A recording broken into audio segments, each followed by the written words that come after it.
Hello fellow worm farmers, it is day 21 of my new Hot Frog Living Composter worm bin setup.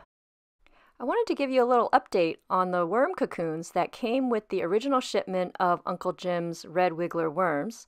They were originally these pale yellow cocoons, and they have since deepened into this amber red darker color, which means that they're about to hatch and release a few worms. If you get in really close, you can see these little red veins running through the cocoons. I'm going to assume those are the little baby worms ready to pop out. It's so cool. Just for fun, I took 4 of the cocoons, I put it in the corner, marked it with a little cardboard wall, and then I checked in every day to see how many cocoons were still left. And they pretty much disappeared at the rate of 1 cocoon a day. So I'm assuming that each time it hatched, maybe 2 to 3 worms came out. And so I'm thinking my worm bin population just went up by about 8. That's exciting. About a week into the journey with this new worm bin, I started noticing a lot of mites starting to show up. Apparently the little mites like to come when the conditions are really wet and there's lots of food around. And so I started getting concerned when the population kept going up. So I started really squeezing the water out of the food before I put it in the bin. I would let the bin air out once in a while by taking the lid off.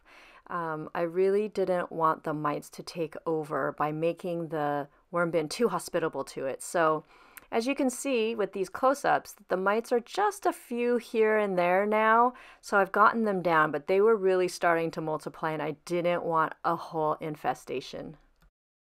One thing I've noticed about the Hot Frog Living Composter bin is that with the lid on, it really does keep the moisture in.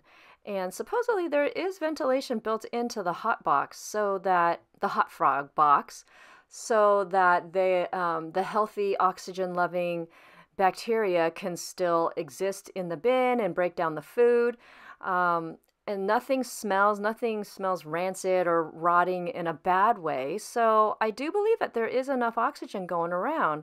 And I gotta say, from looking at the worms, they really seem to be quite happy with this moist condition. It's not soggy, there's no water dripping out of the bottom, but it is pretty moist. You know, everyone says you need to have it at the consistency of a wrung out sponge. But that can be very vague, I think. So it's kind of a learning curve. It has been a learning curve for me to really know how moist it should be in there. Every time I take the lid off, there's condensation on top of the lid, but it's not dripping. So maybe that's the condition I'm going to be looking for, because boy, the worms do look really quite happy and they've really started eating the food pretty quickly. This amount of food that I'm showing you here was just put in here 3 days ago, and it was probably about just over half a pound again, and they seem to have taken it down pretty quickly. So I'm going to add another 3/4 pounds in another corner of the bin. I thought I took the video of it, but apparently I did not. So I did add another 3/4 pound of food on the 3rd day, and soon I hope to try to start adding more food all at once so I don't have to feed as often. I'm just still learning how quickly the worms are eating the food. So far, the 1/4 pound of worms do seem to be eating about half of their weight every day already. They're looking hungry and active in there. Thanks again for watching. See you soon.